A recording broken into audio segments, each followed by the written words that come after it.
Today we're going to react to ESPN and check out their analysis of the NFL playoffs. There's a big game coming up, lots of anticipation, classic teams on the field, and that pressure that only knockout rounds bring. So let's see what ESPN is saying, listen to the panel's opinions, and find out if we agree with them or not. But before we start, leave a like and subscribe to the channel. Interruption, but I'm Mike Wilbon in Chicago. It could feel like, 8 degrees when the Bears host the Rams on Sunday night, Tony. I'll be there. I'm Tony Kornheiser. What's the wind chill going to be like in your suite? Big boy, if you were a man, you'd go shirtless and be outside with the fans. Yeah, well, Richard Dent always insists on opening the window to the suite. I don't get that. I don't understand that. You know, Richard. That's because he played it. I know you got a gold jacket, but enough, you know? Yeah. Welcome to PTI, boys and girls. In today's episode, NFL playoff previews. The Dodgers land Kyle Tucker, the Mets get Bo Bichette, but we begin today with tomorrow's first NFL playoff game, Buffalo at Denver. The Bills got there by beating Jacksonville at Jacksonville. Denver has been sitting and waiting as the AFC's #1 seed. Wilbon, which way are you leaning?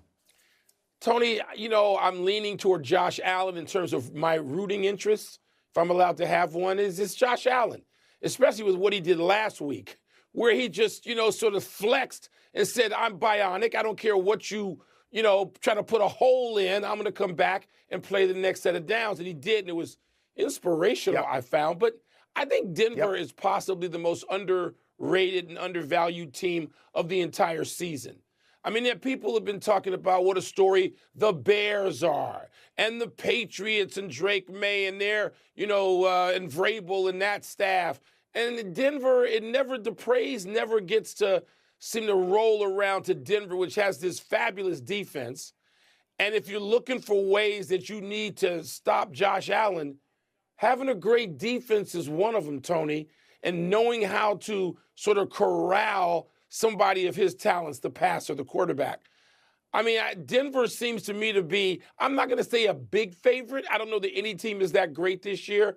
But, I mean, let's face it, Denver really has to be a favorite over Buffalo at home. Yeah, so the people who created this show created it so that we could have opinions, and those opinions would diverge. But not today. They're not going to diverge. Look, my answer to this is, who do I favor? I have the answer from my heart and the answer from my head. And the answer from my heart is I do want Buffalo to win. I want Buffalo to get back to the Super Bowl for the first time in, 30-plus years, something like that. And not just for Josh Allen, who's a great team leader, but for the entire Buffalo team, for the city of Buffalo, and Bills for that Mafia. region of upstate New York that I am, that I'm very familiar with. I think it'd be a really great story if they got back there in a year when right in front of them, Kansas City and Baltimore did not make the playoffs. And I don't think they'll be bothered if it's cold in Denver because they're Buffalo. They don't really care about Denver cold. But I also think, like you think, I think that Denver is truly good. I think that Sean Payton is truly good, even though he's only 1-4 in his last playoff games. The 3 years he's been in Denver, they have gone steadily up, and I assume that Denver is ready for this. And I would go back to Buffalo for a second to say this. What have they got? They've got 9 parts Josh Allen. They've got 1 part the running back Cook, who's really, really good. But what else do they have? Not enough. You didn't pick them to win last week. You thought they were going to lose in Jacksonville. A lot of people thought they were going to lose in Jacksonville. So as much as I'd like them to win, my head tells me that you can't be confident in that. I cannot be confident in making that pick, right? Can't be. Tony, everybody says, well, this has got to be Josh Allen's year. No, it doesn't. Because the team isn't as good as the team that has surrounded Josh Allen in previous years when they had Kansas City beat and they won other games. And so, Denver seems to be a solid favorite, if not overwhelming. Let's move to Saturday's late game where the 49ers hobble into Seattle as dogs. Niners star tight end George Kittle out. Linebacker Fred Warner not back yet. The Seahawks beat the Niners just 2 weeks ago, beat them bad. But Seattle quarterback Sam Darnold has an injured oblique, and he already flopped in the playoffs last year, as we all know. Tony's all the pressure on Darnold and the Seahawks. No, I don't think it's all on Darnold. I mean, I really don't. Though I did find out this morning, I hope this is a correct statistic, that he leads the league in turnovers with 20. Look, if he has a game like he had with the Jets where he says he saw ghosts, then Seattle is in trouble. But by the same token, if C.J. Stroud has a game against New England like he had against Pittsburgh, then Houston is in trouble. I mean, did you see 2 weeks ago the way that Seattle beat San Francisco? Now, it's 2 weeks ago. It's not in August when Miami beat Notre Dame. It's 2 weeks ago, and it was in San Francisco, and they smothered them, and they held them to 3 points, and they held Christian McCaffrey to a total of 57 yards. A very, very, very convincing win. Everyone tells us all the time what a genius Kyle Shanahan is and how his play designs are unique and fabulous. And that's all true. But he's not coaching against an empty hat. The guy in Seattle knows what he's doing. He knows what he's doing. Yeah, he knows what he's doing. Tony, it's interesting when you talk about pressure. I spent some years in my life, some time in my life, as you have, in Seattle. Seattle's not Philly. Yeah. They're not coming out booing because they didn't like what somebody tweeted on Tuesday. That's not Seattle. So pressure is not on Seattle. To me, as relative to the other big markets in the United States of America, pressure doesn't even know how to get to Seattle. Pressure is the 49ers, because I know what it's like in the Bay Area when they expect the Niners to win. I don't know that you can expect them to win with all these injuries, even with the job Kyle Shanahan has done. Right, But Tony, I still think there's more pressure on the 49ers than there is Seattle. But if Darnold, which Darnold are we going to get? We don't know. That's why we tune in, right? If we get the Darnold that turns it over, the 49ers can and will be back in the NFC Championship game. They will be. I mean, this is another head and heart thing for me. If you ask me honestly, I'm going to root for the 49ers because, like you, so much of the time that I spent covering football and writing about football and writing columns, so much of the good times were the 49ers. I mean, they were great. They were great to be around. But I cannot divorce that from what I saw 2 weeks ago.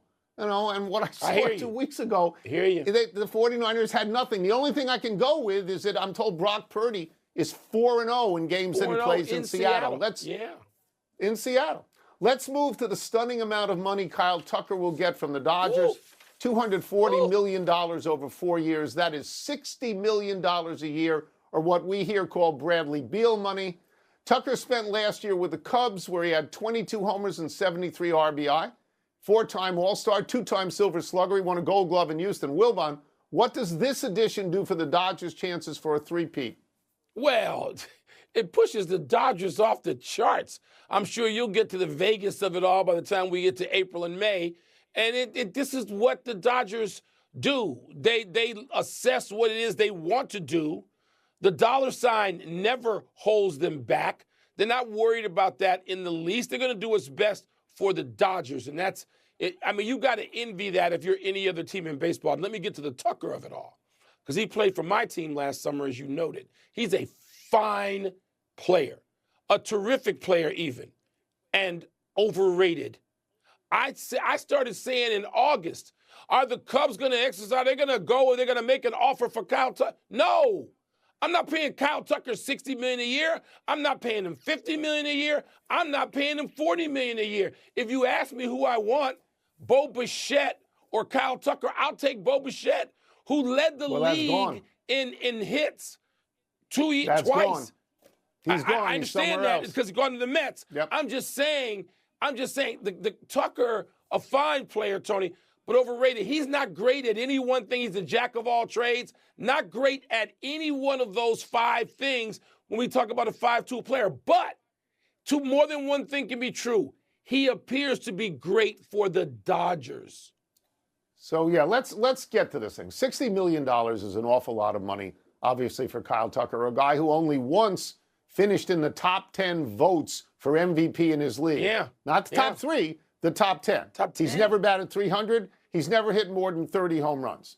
So if he's worth this kind of money, what is Aaron Judge worth? Okay? But let's get to the meat of this. It's a 4-year contract. It's not a 12 or 13-year contract. They're not going to be paying him when he's 39 years old. He's going to be 29 tomorrow. They're paying him, Mike, for 29, 30, 31, and 32. So as much as the money is, The length of the contract is spot Sweet on. spot. I don't know how many Sweet times spot. I have to Yeah. say this here. The Dodgers have a pile of money and they spend a pile of money, but they spend it smartly. They bring in Wisely. Ohtani. They bring in Yes. Yamamoto. They bring in Freeman. They bring in Betts, Glasnow, Snell, and now this year Edwin Diaz and Kyle Tucker. Andrew Friedman seems to almost always get it right. This is why other owners in the league want there to be a salary cap to stop teams like the Dodgers from doing this. The Dodgers, if I'm not mistaken here, paid more money in the luxury tax penalty than the Mets and the Yankees combined, and they spent all kinds of money here. So does it help the Dodgers? The Dodgers know what they're doing. This is why players don't want a cap, because this guy, Kyle Tucker, just got $60 million. It's NBA money. Let's take a break. It's time for toss-up. Two men enter, one man leaves, finishes the show, then secretly wishes he was also in Chicago this weekend, but would never admit this to Wilbon. Come on out. Toss-up, they meet on Sunday. Which team do you trust more, the Texans or the Patriots? So they have had remarkably similar seasons, right? New England won 10 games in a row in October and November. Houston right now is on a 10-game winning streak. Houston is here because of defense. They're number one in the league in defense. New England is here because of offense. They're number two in the league in terms of points scored. New England is hosting this game because they were 14-3, although a lot of people think that schedule that they played was easy. And Houston was 0-3 to start, and since then, I believe, is 13-2. It feels, Mike, like a dead-even game. My inclination is to go with Houston's defense, even though Nico Collins is out for this game on offense, and he is a big threat. He's a big threat. But curiously, I found out this morning the one statistic on defense where Houston is lacking is specifically against scramblers. And Drake May is specifically good at being a scrambler. So I think that this game is going to be determined by the amount of points Drake May can put on the board. See, and I think it's directly determined, which is saying the same thing differently, by the number of points that won't be perhaps put on the board by Nico Collins. I mean, he's the offensive threat for Houston. If you told me that Collins was going to be out there and ready to go, like we've seen him ready to go at times, I'd say Houston, just because I trust defense. I trust him in cold weather. I trust him on the road. I trust them when they are so arrogant even. They don't pay attention to the rush lanes, which is why they give up quarterback scrambles, because they're too busy getting after you to beat your head in. They don't have to pay attention normally to rush lanes, but they might with New England. And so I think, Tony, the absence of Nico Collins and that trend where they don't really pay attention to quarterbacks rushing downfield for 6 yards here and 8 yards there, that might be the difference in this game, and it might lead me, probably does, to trust the Patriots just a bit more at home. So you're going to take New England. Because I would say I don't really trust either team, but you're going to take New England in this game. I'm going to take New England. Wow. Yeah. It surprises me. I did not think you were going to go that way. What's next? Toss-up, they play on Sunday. Which team seems more inevitable, the Rams or the Bears? All right, so let me try and explain this in terms of inevitability. That inevitability for the Rams is based on the notion that they have a thorough and complete roster and a really good team. And inevitability on the part of the Bears is based on the fact that they continue to win late every single week. Every single week. So to me, the inevitability falls to the Bears because of the way they have played. I mean, I just watched the Rams last week almost lose again in Carolina. Team probably shouldn't have even been in the playoffs. And let me talk about weather a little bit now. I understand it was 80 degrees today in Southern California where the Rams live. Ain't going to be 80 on Sunday. The latest forecast says it's going to it's going to be 8 degrees with gusts up to 35 miles an hour, probably feel under 8 degrees. So, those things shape up for the Bears. But there's always a but, Mike, and you know this better than I. The Bears do not have a good defense. The Bears allow a ton of yards. Yeah. And the Los Angeles Rams have the best offense in football. They are number one in scoring, and they are number one in yards at that point. So, for me, I think the Rams are probably the better team. But all I want out of this game is a chance to get on that text chain. Is it Richard Dent and Tommy Waddle? Who's on this text chain? I want to get on this text chain. Yeah, I'm sure they'll let you in. Tony, the Bears are more inevitable because of what you said. You and I, as an English major and journalism major, are taking this literally. The word inevitable. Right. And what the Bears have done, it has become inevitable. These ridiculous fourth quarters, which have taken months off my life and made me feel a joy ultimately that I don't think I've ever felt as a sports fan. Now, the weather is completely overrated. It ain't that cold here. I went past and waved to some people playing beach volleyball on the way to the studio from my apartment. All right? It just ain't that cold, Tony. It's really? In the 30s now. Sunday? We had some flurries. Sunday's going to be like 21. It ain't that cold. I got here wishing for below zero. I know the dome teams are 0 for their last 15 in the playoffs. I know Matthew Stafford is 1-8 below 40. I'm wishing for frozen tundra. It ain't happening. Right. The Bears are going to have to win this game. We can throw the ball against that Rams secondary, but the Rams average 4.6 yards a carry, and we can't stop a nosebleed. So maybe a high-scoring game, even though it'll be in the snow. We'll see. That's it. I win. Let's take one last break. Still to come, the Australian Open starts this weekend. Does Novak Djokovic have any chance to win his 25th major? Any chance? Of course. Then Kuminga, who I like and you don't, watches as the Warriors win again and keep him on the bench. Free Kuminga. I'm tired of the drama, Mike. Free him. Like Kevin Durant shows up on the court and scores 40, and then there's drama. This guy, there's drama, and where's the 40? Where's the 40? Time, people. Happy 31st birthday, Tre'Davious White. The Bills veteran cornerback broke up 3 separate passes in Buffalo's thrilling victory in Jacksonville last week in the wild-card round. White broke up 1 pass right outside the goal line in the third quarter that could have put the Jags up 14-13. And White tipped Trevor Lawrence's last pass, which resulted in a game-sealing interception from Cole Bishop, who took a couple of steps, then wisely sat on the ground. White began his career as a late first-round pick by the Bills out of LSU, played 7 years in Buffalo, making 2 Pro Bowls, then went to the Rams briefly, to the Ravens, and back to Buffalo this season.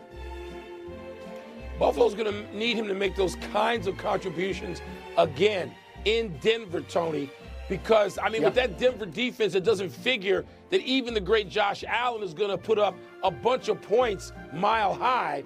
That could be a close and reasonably low-scoring game, and Buffalo's going to need to defend. Happy anniversary, Larry Fitzgerald. On this day 10 years ago, in an absolutely thrilling contest, the Arizona Cardinals star receiver displayed his elite-level talent in overtime in a divisional round game against the Packers. Green Bay had forced overtime with a desperate 41-yard touchdown pass on the last play of regulation. In overtime, Fitzgerald took a short pass from a scrambling Carson Palmer, 75 yards. 2 plays later, Fitzgerald took a shovel pass from Palmer into the end zone. Fitzgerald is likely to be voted into the Hall of Fame this year. He was an 11-time Pro Bowler, and he is second all-time in career receptions. In the 2008 postseason, Fitzgerald had 30 catches, 546 yards, and 7 touchdowns in 4 games. Wow. Wow. You know, there's been no more favorite player for me than Larry Fitzgerald. At one point, he was Little Fitz, because his dad, Big Fitz, grew up where I did, south side of Chicago. And it's just great to see a family evolve like that. And Little Fitz becomes Larry F. Fitzgerald, one of the great receivers of all time. And now you can only find him on the golf course. Every day, a golf course somewhere, giving you strokes. Smart. He won't be doing that. Smart. Happy trails to Jonathan Kuminga seeing the floor for a 14th straight game. Steve Kerr sat the forward again last night in a 13-point win over the Knicks, just 2.5 months after committing to him as a starter. The 7th pick of the 2021 draft has now not played since December 18th. And the Warriors are 10-4 in that stretch, including 4-1 in their current homestand. Kuminga requested a trade this week. Am I the only one tired of this guy and wondering if he's any good? No, I think he is good. And I love Steve Kerr. You know that. He's a great, all-time great coach. This is not Steve Kerr's best work of figuring out what to do with Kuminga. I'd love to see the Bulls trade Vooch for Kuminga, but that ain't going to happen either. Big finish quickly. The Lightning have won 11 straight. Are you impressed? Yeah, they got off to a slow start. Now they lead the Eastern Conference. Should be impressed. The Aussie Open begins this weekend. You excited for that? Sure, it's the first major, and I mean, I think Djokovic has a chance. You got to give him a chance. In women's college hoops, number 2 South Carolina edged number 4 Texas. How'd you know that was going to happen? Close game, but I knew thought South Carolina would win that game. One-time Heisman fave, John Mateer, returning to Oklahoma. You surprised about that? No, I'm not surprised. He was injured this year. You make money in college, you get another year in college, and you go higher in the draft. He's not going to go number 1 because he was hurt. Last one, 17-0 Nebraska at Northwestern. Your people tomorrow, you smelling upset? Yes, and when we win, I am storming the court. You want to watch for that? Good. See you in I think it's pretty clear that these playoffs are full of uncertainties and decisions that walk the fine line between reason and emotion. Bills versus Broncos, Texans versus Patriots, Rams versus Bees. In every game, Tony and Wilbon keep hammering on the same point. There is no absolute favorite. It's that kind of postseason where a single mistake changes everything, and relying on past records isn't always enough. At the same time, the show reflects something bigger about the current NFL. Having a star player isn't enough. You need context, a solid roster, and execution at the right moment. Josh Allen, CJ, Stroud, Sam Darnold, and company carry huge expectations, but it's really the little things that make the difference. And that's what makes these games so fascinating. No one steps onto the field with a guaranteed win, and that's exactly where the greatest playoff stories are born. But that's it. If you agree, leave a comment. If you disagree, leave a comment too. And also let us know where you're watching this video from. Which city are you in? Leave a like and subscribe to the channel. That said, see you next time.